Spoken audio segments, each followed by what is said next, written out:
सदर, इसातिज़ा कराम और मेरे अजीज साथियों, अस्सलामुअलैकुम। मुझे आज जिस मौजू पर आपको शेयर करने का मौका दिया गया है, इसका उन्वान है तेज रफ्तारी तो सबको भाती, तेज रफ्तारी तो सबको भाती, मगर जान इसी में जाती। आपने अक्सर सफर करते हुए रोड पर यही बारात लिखी देखी होंगी, तेज चलोगे जल्द मरोगे, तेज रफ्तारी इंजाम मौत है, ना पहुंचने से बेहतर है, ना पहुंचने से बेहतर है देर से पहुंचना। जनाब विकास, इन सब फिक्रात के बहुत गहरे मतलब है।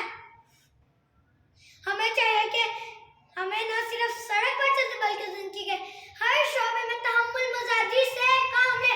हमारे माशरे में इक़्तिदार की धज्जियां उड़ाई जा रही हैं। माँ बाप छोटे बच्चों को मोटरसाइकिल चलाने को दे देते हैं। बच्चे सड़कों पर इतनी तेजी से कारें चलाते हैं कि अल्लाह की पनाह से अगर आपने तेजी दिखानी है तो तालीमी मैदान में दिखाएं, टेक्नोलॉजी के मैदान में दिखाएं।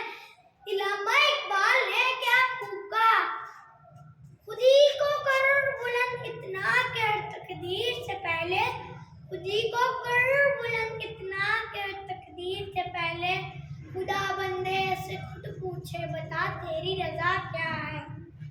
मेरा मौजू एक निहायत और दिलचस्प और सबक आमोज मौजू है।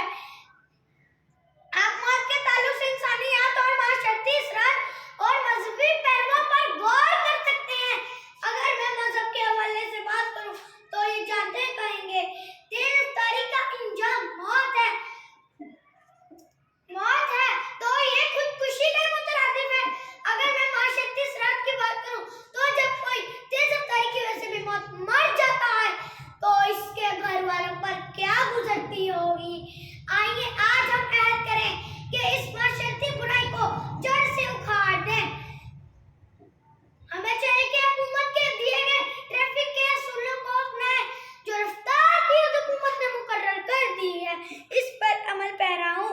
आखिर में मैं अपनी तकरीर को इल्लामा इकबाल के इस शेर पर खत्म करूंगा। अमल से जिंदगी बनती है जन्नत भी जहन्नुम भी, अमल से जिंदगी बनती है जन्नत भी जहन्नुम भी। ये खाकी अपनी फितरत ना